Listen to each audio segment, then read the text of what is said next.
그런 지난번에 이어서 혼인잔치에 대한 말씀을 하는 겁니다. 예수님은 인생에게 답을 주시려고 이 시간에 오신 것이 아니라 예수님 자신이 인생의 답이다. 예수님 자신이 인생의 답으로 우리에게 오셨다. 그렇게 말씀드렸지. 지금까지 우리가 몇 주간에 거쳐 살펴보았듯이 예수님이 이 세상에 오신 이유는 세상이 깨어지고 흑암에 잠겨있기 때문입니다. 만일 이 세상이 깨어지지 않고 안전하다면 예수님이 이 세상에 오지 않았을 것입니다.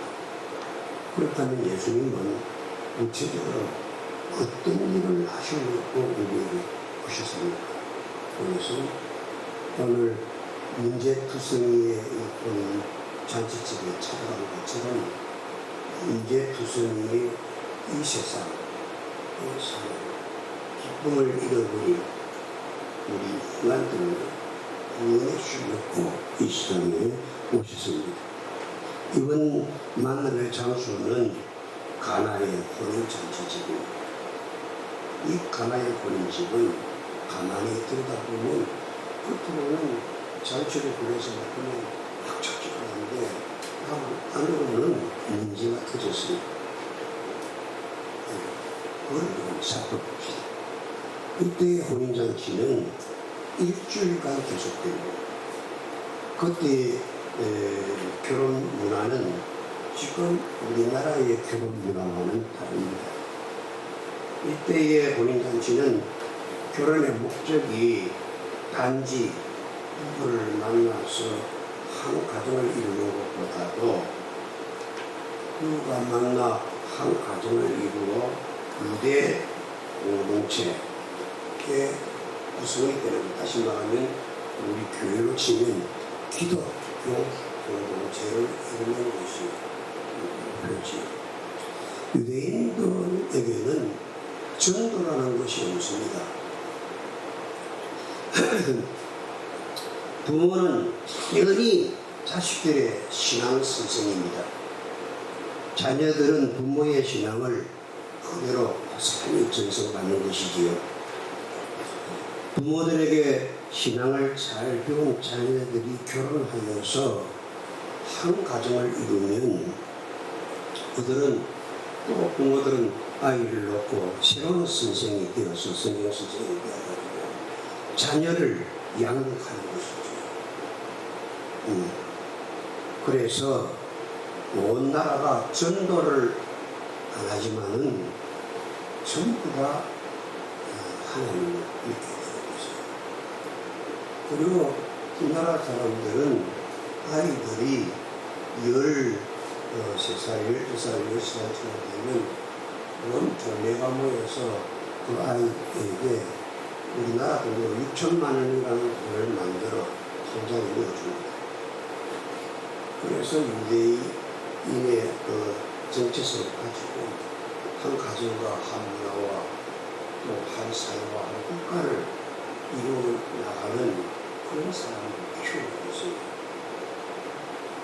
그러니까 유대인이 12살, 10살 때부터 6천만 원을 가지고 통장을 돈의 지출과 이게 수입을 잘 알게 되니까 세계의 경제를 지배하는 것입니다.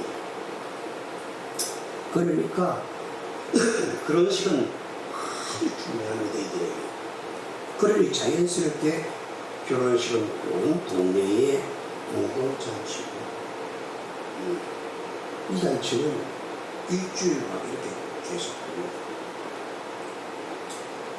이 혼인예식을 잘 마쳐야 신랑 신부는 자기가 사는 공동체로부터 정식 구성으로 받아들여지게 되는 것입니다. 그러니까 우리가 생각하는 결혼 예식하고는 아예 달라요. 그런데 이렇게 중요한 가나 혼인잔치는 시작부터 대형 사고가 터졌습니다. 축제가 하루 이틀 정도 지났을까 집안에 포도주가 떨어졌습니다. 이스라엘의 혼인잔치의 포도주는 축하객들의 흥을 끌어올리기 위한 가장 중요한 것입니다. 근데 포도주가 떨어졌다고 하니 사실상 파티의 흥은 끝난 것이나 다름이 없습니다. 이는 단지 예절에 응하는 정도로 그칠 것이 아니에요. 이 당시의 가나 혼인잔치집의 상황을 이렇게 볼 수 있겠습니다. 우리 교회에서 걸어가신 그리스도의 본부를 받아서 성찬 예식을 보냅니다. 근데 준비가 부족해가지고 성찬 예식을 한 반밖에 못 받았는데 성찬 예식에 써야 될 포도주가 떨어져 버렸습니다. 그러면 얼마나 낭비스럽겠습니까? 여기 가나 혼인에서 포도주가 떨어진 것을 그렇게 말씀하실 수 있습니다. 중요한 것입니다. 유대인의 결혼 예식에 포도주가 떨어졌다는 것은 정말 말도 안 되는 소리지. 이때 이것을 보다가 예수님의 어머니 마리아가 예수님께 기적을 보는답니다. 예수님은 별로 이 기적을 향한 데 마음이 내키지 않았던 것 같아요. 어머니라는 타인의 요구를 그냥 첫 기적의 향하는 것을 받아들여야 합니다. 예수님의 첫 기적은 예수님 자신의 마음에서부터 이렇게 입고를 나와서 하는 기적이 아니고 타인의 어머니라는 친한 사람의 이 요구에 의해서 예수님이 기적을 하고 있습니다. 하필이면 이런 식으로 자신을 예수님께서 표출해서 내보이셨다는 것이 매우 흥미롭습니다.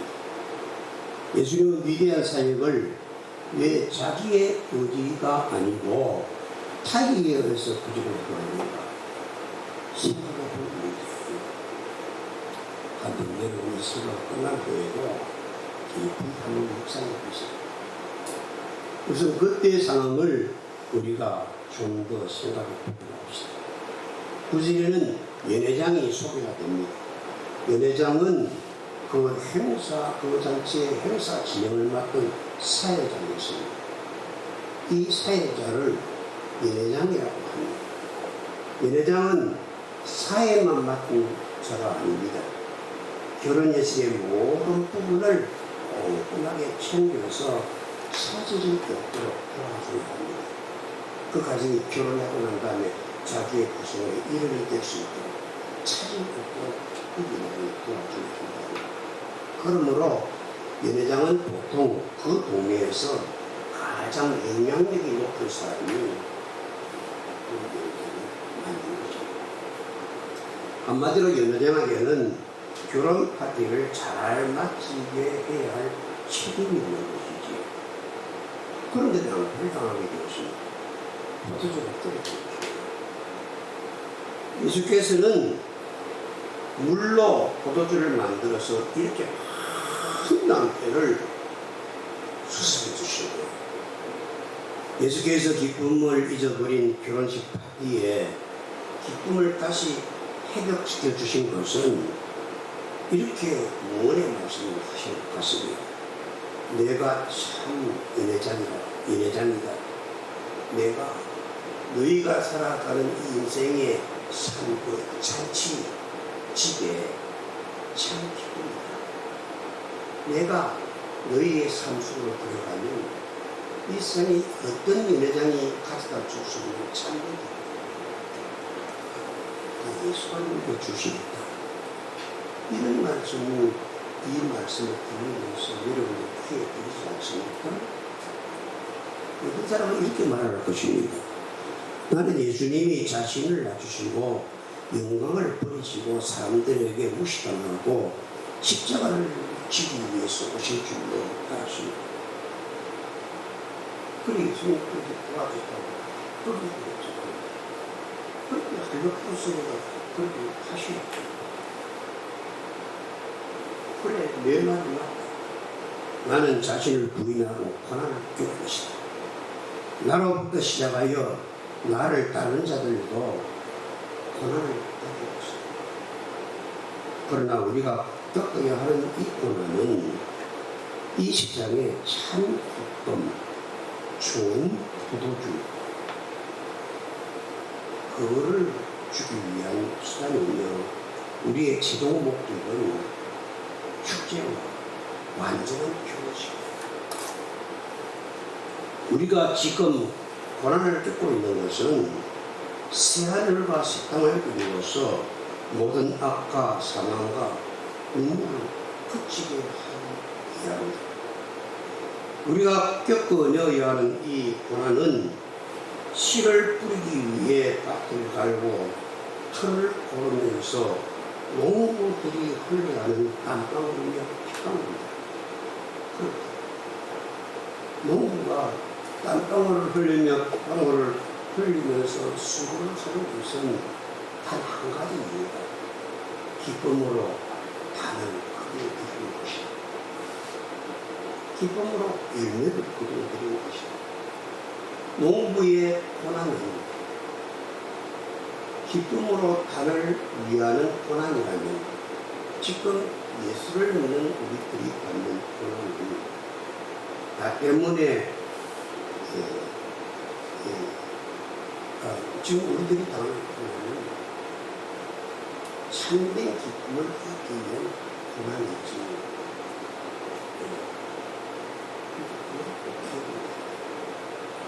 지금 나 때문에 어려움을 당하는 사람들은 지금부터 기쁨의 강물이 너희 속에 흘러가게 될 것이고, 그 기쁨의 강물은 너희들이 필요할 때마다, 너희들이 어려울 때마다 너희들에게 포도주가 될 것이다.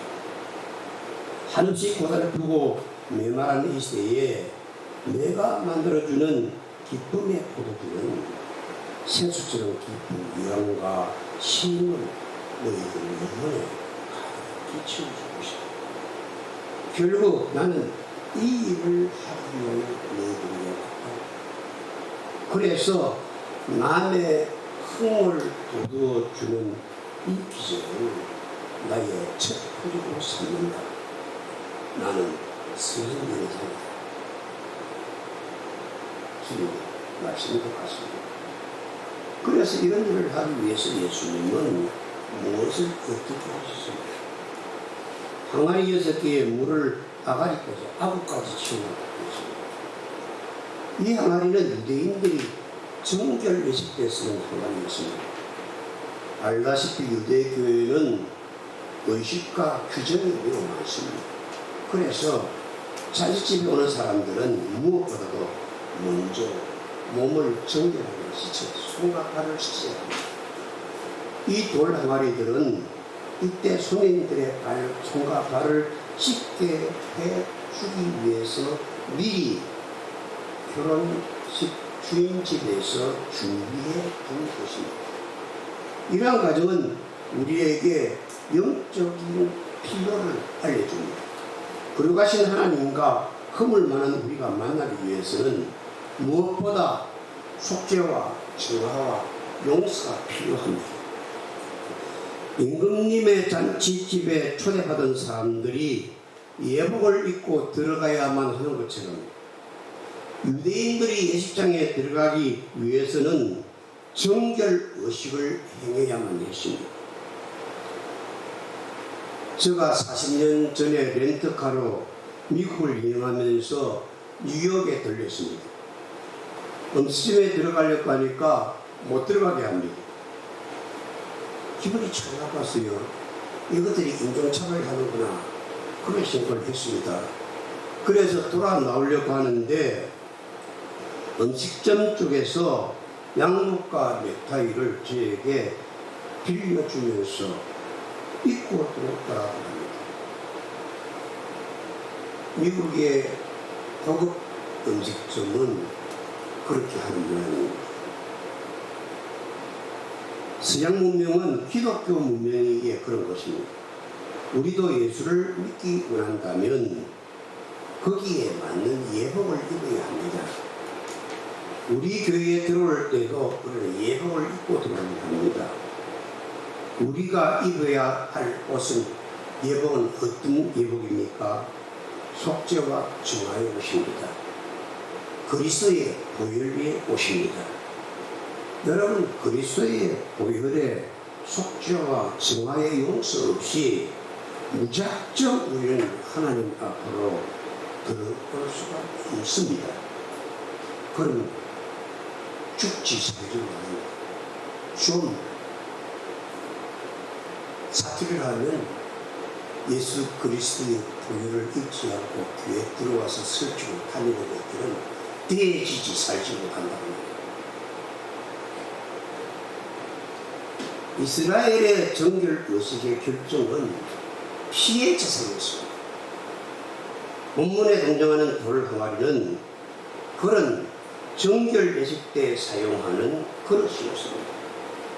여기서 우리가 가나 보는 잔치에 포도주를 공급하지 못하게 된 것이 단순한 낭패, 이상자라는 것을 깨달아야 합니다. 본문에 등장하는 신랑 신부는 포도주가 떨어졌기에 분명히 공적인 수치를 겪게 되었고, 사회 구성까지가 그 마을의 사람들이 생각하기를 저놈은 아직까지 우리 공동체의 어른으로서 한 가정으로서 바라보기 위해 부자로 이런 행동을 갖게 된 것이지. 이런 수치를 당하게 된 것입니다. 예수께서 이 문제들로부터 그들을 구해 주신 것입니다. 그런데 하필이면 정결 예식 때 사용하는 돌 항아리에 포도주를 채워주셨을까요? 그냥 포도주 단지에 포도들을 채워주시면 안 되었을까요? 왜 손과 발을 씻는 물 항아리에 포도주를 주님께서는 붙여 채워주셔야만 했을까요? 기독교인의 복과 기쁨은 거룩함이 있습니다. 우리가 거룩하지 않은데 채워주는 복은 마귀가 채워줍니다. 하늘에 거룩하신 하나님 우리 주 예수 그리스도께서 채워주시는 복은 기쁨과 거룩할 때 채워주십니다. 이 기쁨을 소유하기 위해서는 자신이 포도주가 떨어졌다는 것을 깨달아야 합니다. 그런데 우리는 우리의 실수를 밝혀주면 기분 나쁘게 생각합니다. 만약에 이 혼인집에서 포도주가 떨어진 것이 부끄러워서 포도주에다가 물을 타서 축하객들에게 주었다면 어떤 형태가 보였을까요? 저도 하루에 일과가 끝날 어느 날 너무너무 덥고 그냥 출출해서 일어난 그런 막국수집에 걸렸습니다. 이 막국수집은 너무나 유명한 국수집이기 때문에 사람들이 줄을 서기는 집이고 차를 몇 대씩 그냥 쉬고 규규 들어가는 집. 근데 그날따라 제가 포도주 집 그 집에 들렸더니 손님들이 많아서 그랬는지 그러면 다 마실 것 같아서 그랬는지 내가 잠깐 기대하고 막국수를 기다리고 있는데 막국수를 먹으면서 보니까 저는 맛이 안 나요. 막국수에 물을 타겠다. 그 내가 내 속에 따뜻했으니까 그냥 나왔었다니까. 잘하네. 여러분들이 못하는 그런 거였어요. 근데 그 다음에도 내가 그 집에 갔을까 안 갔을까? 나는 죽었다. 아무리 그냥 먹고 싶다. 예, 여러분 우리는 나의 죄를 저의 물을 타서 하나님께 나는 죄인이다. 우리는 우리의 죄에 대해서 더 민감해져요. 죄를 모른다면, 우리가 우리에게 물을 탔다면, 여러분, 예수님을 포도주가 포도주 맛을 먹을 수가 없어요. 여러분, 우리에게는 씻어야 할 죄책이 있어요. 죄책이라는 것은 죄의 아픔. 우리는 죄는 아는데 죄의 아픔을 모르는 것 같아요.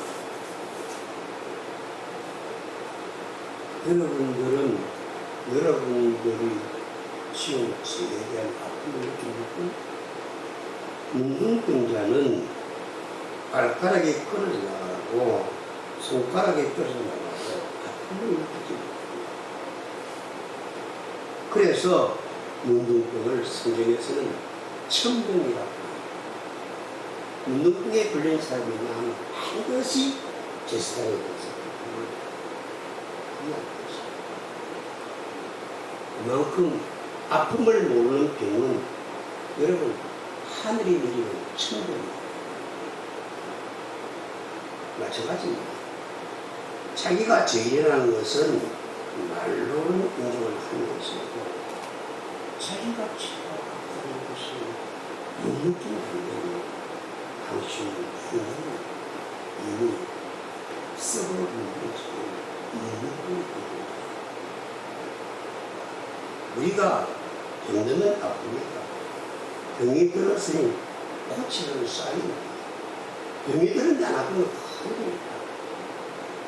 네, 이런 불나면 애하고 사이렌 울리는 것처럼 병이 들나 아픈 것은 병 들었으니 고치는 것입니다. 마찬가지입니다. 죄가 아파야만 합니다. 죄가 아파야만 예수께 나와서 아이고 예수님 나 정말 안맞서 못살겠습니다. 나 좀 고쳐주십시오 하면서 예수님께 목을 내던데 아까 죽겠으니 가라고 발라쳐버려도 안 됩니다. 나는 이걸 아파서 못살겠어요. 고쳐주십시오. 다리를 자꾸 넘겨주십시오. 네. 여러분, 나는 이 시간 여러분들에게 엄중히 묻고 싶습니다. 여러분, 죄가 무섭습니까? 죄의 아픔이 더 무섭습니까? 나는 죄의 아픔이 더 문제라고 생각합니다. 죄의 아픔을 느끼기 시작하면 죄를 짓지 못합니다. 왜? 여러분, 뜨거운 물 속에 손가락 집어넣을 수 없어요? 왜? 뜨거운. 여러분, 촛불 속에라도 이런 손가락 집어넣을 수 있어요? 못하는데 왜? 뜨거워. 그런데 뜨겁지 않으면 무슨 손 집어넣을 수가 없을까? 집어넣을 수 있지요.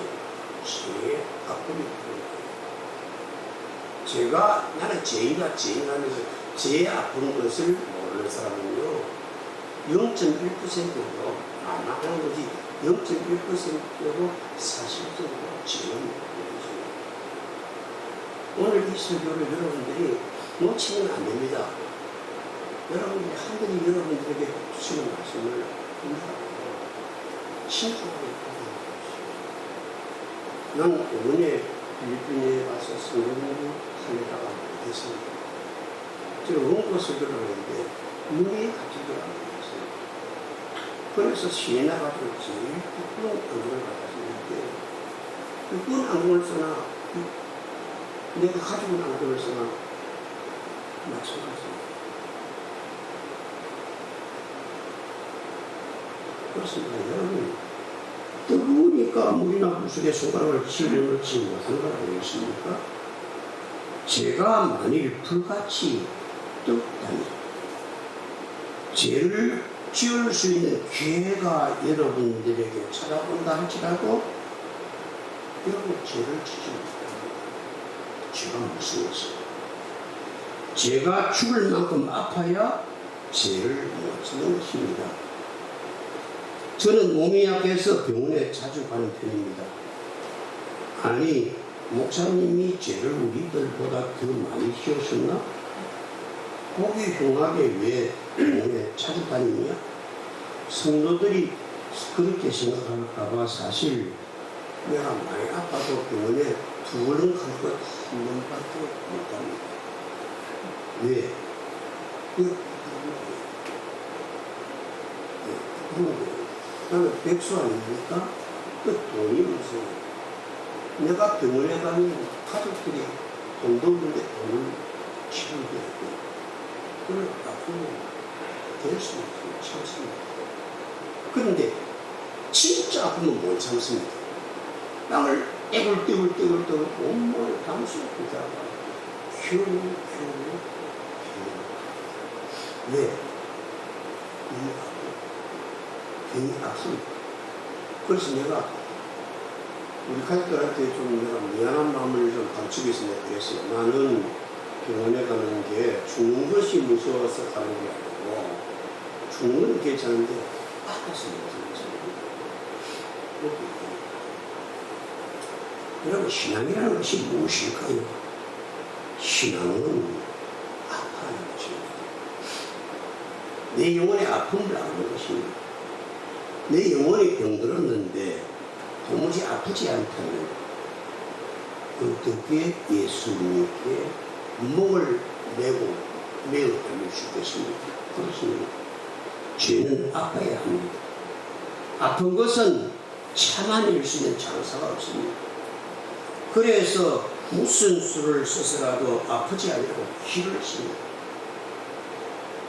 제가 아프다는 것은 아니 제가 아픈 사람은 죄의 고통에서 벗어나려고 죄 짓는 것이 너무 아파서 죄 짓고는 아파서 못 살기에 힘을 쓰고 예수님께 옵니다. 여러분, 몸이 아프면 어디 갑니까? 병원에 갑니다. 안 아픈데 병원 가는 사람 봤습니까? 여러분, 영혼이 아프면 어디에 갑니까? 교회 갑니다. 영혼이 안 아픈 사람이 교회에 나오는데 진심일 수 있겠어요? 찬송가에도 나옵니다. 찬송가 172장에 보면 고통에 멍에 벗으려고 예수께로 나옵니다. 그게 우리들 예수 믿는 사람들의 신앙법입니다. 나는 너무 아플 때는 솔직히 주님께 나 좀 그만 안 아프게 나 좀 죽여달라고 하나님께 그렇게 기도했습니다. 제가 아픈 줄을 못 느끼면 죄 짓는 것이 하나도 무섭지 않습니다. 제가 아프면 아픈 것이 겁이 나서 죄를 못 짓습니다. 내가 아픈데 돈이 무슨 필요가 있고 벼슬이 다 무슨 필요가 있겠습니까? 안 아파야 돈도 필요하고 벼슬도 필요하고 안 아파야 목사도 안 먹죠. 아픈데 그게 다 무슨 소용이 있습니까? 제가 아프지 않으면 구원도 진짜 절실하게 느끼지 않습니다. 여러분들의 지성만 만족시킬 뿐이죠. 이론적으로 여러분들이 이론을 만족시켜주니까 그 이론적인 신앙입니다. 당장 안 아프면 구원이 그렇게 절실하지 않습니다. 죄는 아파야 합니다. 예수를 믿으면서도 죄의 아픔을 못 느낀다면 나의 신앙은 문명된 것입니다. 분명 우리는 아닌 척 전단을 들고 앉아 있어도 그물이처럼 달라붙어서 내 영혼의 피를 빨아먹는 죄의 아픔이 내 속에 있을 것입니다. 아, 정말 나는 죄인이라는 말입니다. 제가 너무 아파서 숨이 막힙니다. 수면제를 먹어봐도 안 되고 마취 주사를 맞아봐도 안 됩니다. 여러분, 그러면 죄를 치우라고 해도 무서워져 못 있습니다. 나는 한참 아플 때는 떼굴떼굴 굽니다. 안 아프기만 하면 무슨 치료들 못 하겠습니까? 팔뚝도 잘라내고 눈도 파낼 수 있을 것입니다. 진짜 아플 때요. 여러분, 예수 믿으면 죄 용서 받는다는 교리를 아는 것으로 자기 영혼의 아픔을 덮어두고 슬쩍 적당하게 넘어가려고 해서는 안 됩니다. 고춧가루는 메워야 합니다. 설탕은 달아야 하고요. 간장은 짜야 합니다. 마찬가지로 죄는 아파야 합니다. 죄가 안 아프면 여러분 죄가 아닙니다. 그런 죄는 사치입니다. 죄가 안 아프면 100번도 1000번도 죄를 짓습니다. 죄에 대해서 응변을 잘 내서 대한민국에서 죄에 대한 설교의 1등을 했다고 해도 죄의 아픔을 모르면 죄가 무엇인지를 모르는 사람입니다. 왜 우리는 지나치게 정의를 부르겠습니까? 실제로는 우리가 정의롭지 못하니까 이것이 나를 아프게 합니다. 왜 매사에 내가 옳아야 합니까? 실제로는 내가 옳지 않기 때문에 이것이 나는 아픕니다. 왜 겉모습에 그토록 신경을 씁니까? 나는 속이 못생겼다는 것을 나 자신이 잘 알고 있으니까 이것이 나를 아프게 합니다. 자기가 죄인이라는 것을 자기가 알면 그때부터 죄를 지으면 영원히 아프기 시작합니다. 그러면 돈을 아무리 가져다 줘도 그 돈이 죄가 되면 안 받습니다. 아무리 미인이 빨아먹고 달라들여도 죄가 무서우면 도망을 갑니다. 그 잠시 즐거움을 위해서 내 영혼이 아픈데 그거 할 수 있어요? 아프면 못 하지. 이게 나는 아픕니다. 위선을 뜨는 것이 나는 아픕니다. 그러면서 안 그런 척 하는 내가 아픕니다. 성도들에게 바르게 살렸고 나는 바르게 살지도 못하면서 천히 바르게 사십시오 이렇게 말 한마디 쉽게 하는 것 같지만 그때 내 마음이 아픕니다. 나는 바르게 살지 못하면서 장로님은 바르게 살아가고 속과 겉이 이렇게 다른 것이 나는 아픕니다. 그래서 좀 안 아프게 해달라고 예수님께 매달립니다. 누가 가르쳐 주지 않아도 우리는 자신이 깨끗해져야 한다는 것을 본능적으로 합니다. 대놓고 말하자니 거부하겠지만 우리 안에는 이기심이 스스로 믿고 싶지 않을 만큼 많습니다. 우리는 휴머니스트라서 인간이 본래 악하다는 것을 처음처럼 믿으려고 들지 않습니다. 그러나 이제 나도 살 만큼 살았습니다. 하나님께 갈 날도 멀지 않았습니다. 짓던 죄도 그만 짓고 떨던 위선도 그만 떨고 하나님 앞에 설 그때를 생각하면서 나를 정리해야 되지 않겠습니까? 우리는 사이코패스도 아니고 그냥 착하게 살고 싶은 평범한 사람입니다. 우리 대부분이 다 괜찮은 사람들입니다.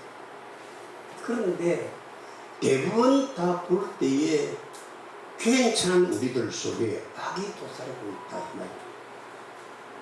그러니 이렇게 말하는 것이 옳을 것입니다. 나는 저 끔찍한 죄를 지은 사람과 별로 다르지 않습니다.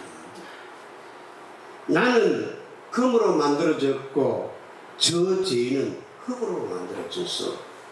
그러니 우리는 종자가 달라. 아예 나는 귀족이야. 나는 가문이 좋아. 우리는 수가성 여인과 같은 진열교로 만들어진 같은 인간일 뿐입니다. 우리는 가룟유다와 같은 진열교로 만들어진 죄를 짓기 쉬운 인간일 뿐입니다. 가룟유다가 처음부터 땅에 예수 팔아먹으려고 마음먹었을까요? 하다가 보니까 그렇게 되는 거지. 그래서 내 속 깊은 곳에서는 수가성 여인과 가룟유다와 같은 그 무엇이 나 안에 숨어 있습니다. 물론 예수님은 우리의 속을 아십니다. 많은 사람이 그의 이름을 믿었으나 예수는 자기 몸을 그들에게 어느 누구에게든지 사람이라고는 얻어가지 아니하셨으니 이는 그가 친히 사람 속에 있는 것을 다 아셨습니다. 우리 마음속에는 죄와 이기심으로 인해 공공연히 잔인하지만 겉으로는 폭력적인 범죄 행위를 우리는 저지르지 않습니다. 그렇다고 괜찮습니까?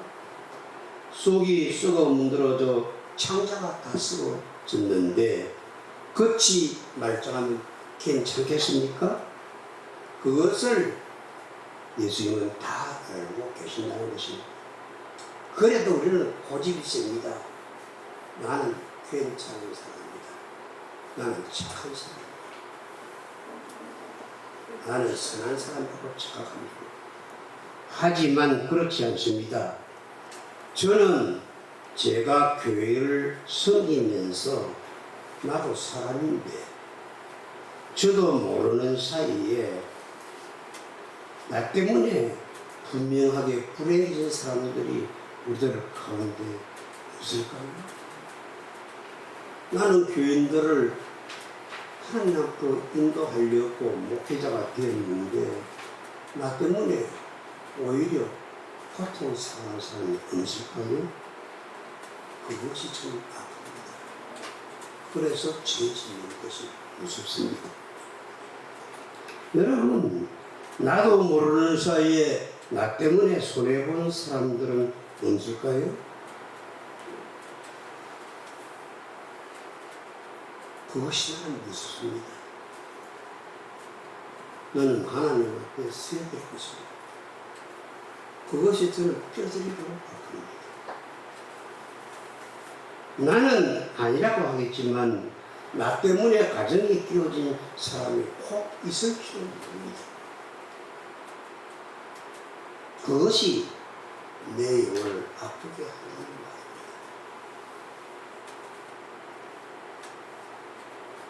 말입니다. 나 때문에 마음 힘들어하는 성도들을 우리들 성도들 중에 없을까요? 나는 모르지만 있을 수 있습니다. 그것 때문에 내 눈안을 흘려내는 것보다 그것이 더 아픕니다.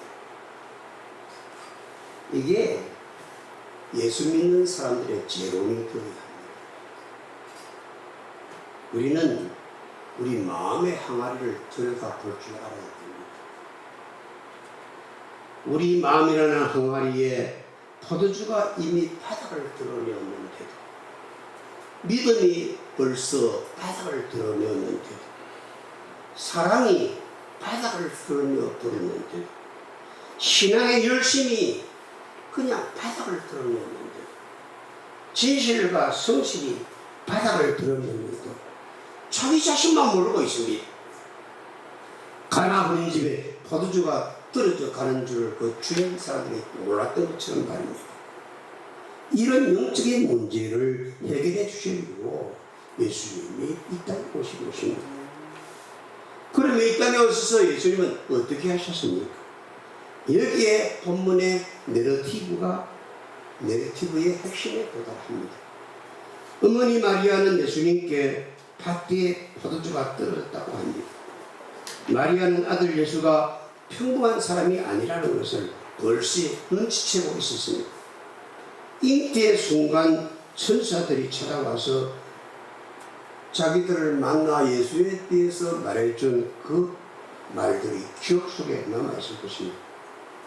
어찌 그렇지 않았겠습니까? 출생이후 어머니 마리아는 아들 예수에게서 성경에 기록되지 않는 그 어떤 기적들을 보았는지도 모릅니다. 그러니 어머니가 냈다 자기 아들 예수에게 그런 부탁을 했겠지. 어쨌든 어머니 마리아는 예수께 문제를 말합니다. 어머니, 이 일하고 내가 무슨 상관이 있습니까? 어머니에게 말하는 말씀 지치고는 참 아주 고약하고 차갑게 느껴집니다. 어찌된 걸까요?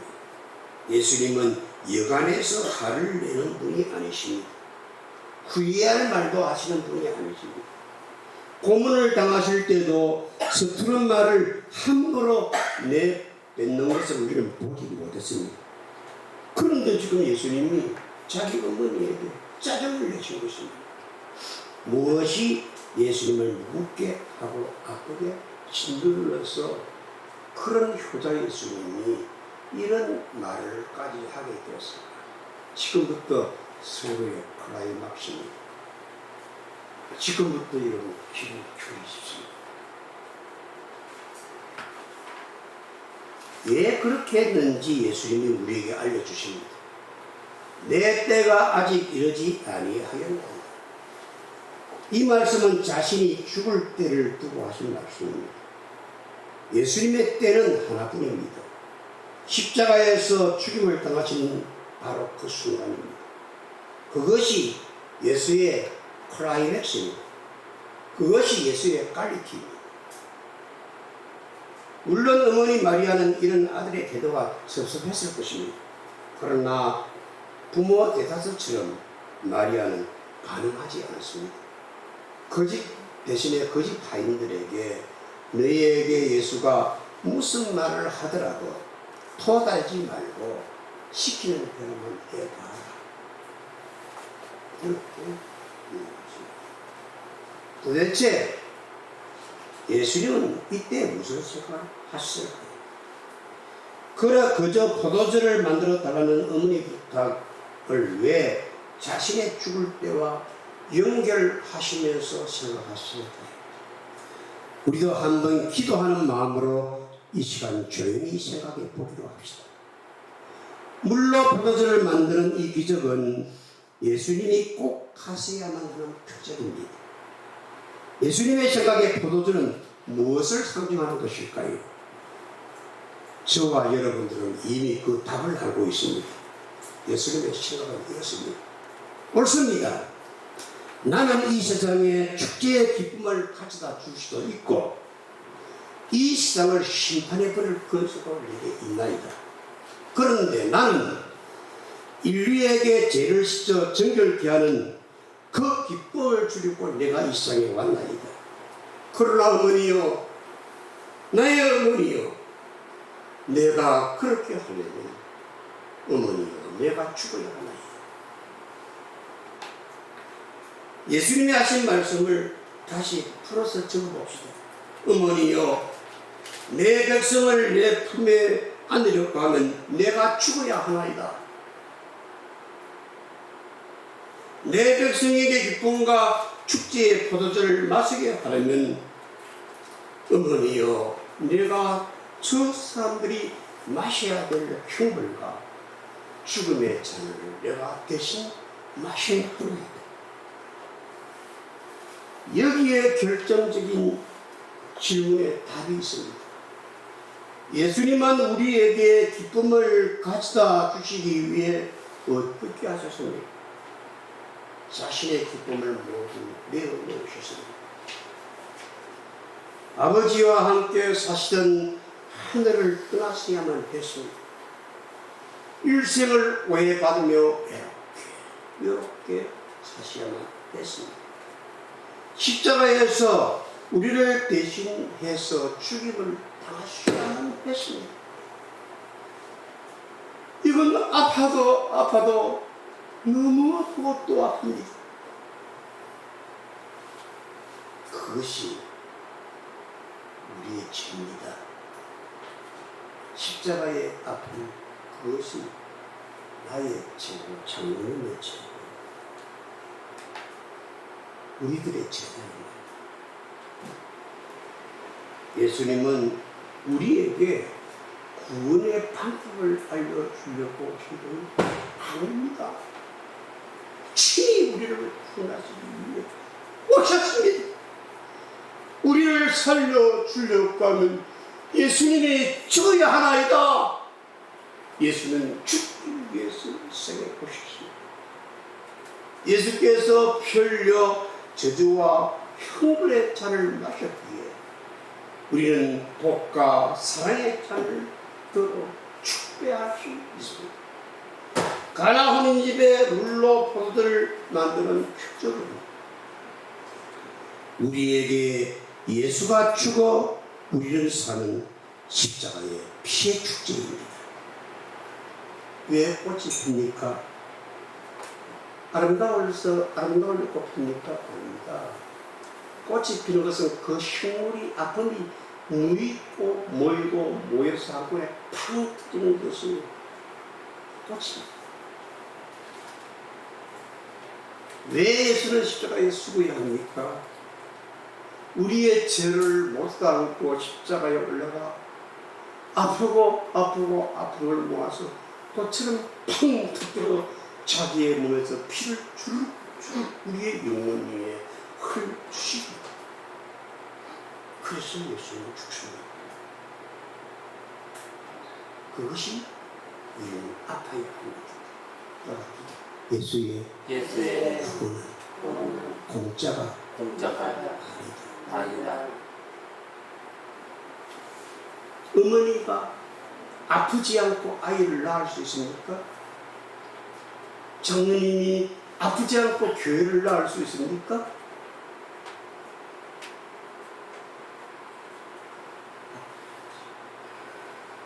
아픔은 축복입니다. 하나님께서 우리에게 죄의 아픔을 느끼도록 죄책감을 주신 것은 하나님께서 우리를 살려주시기 위해 구원의 고육지책입니다. 기도합시다. 뜻되신 주님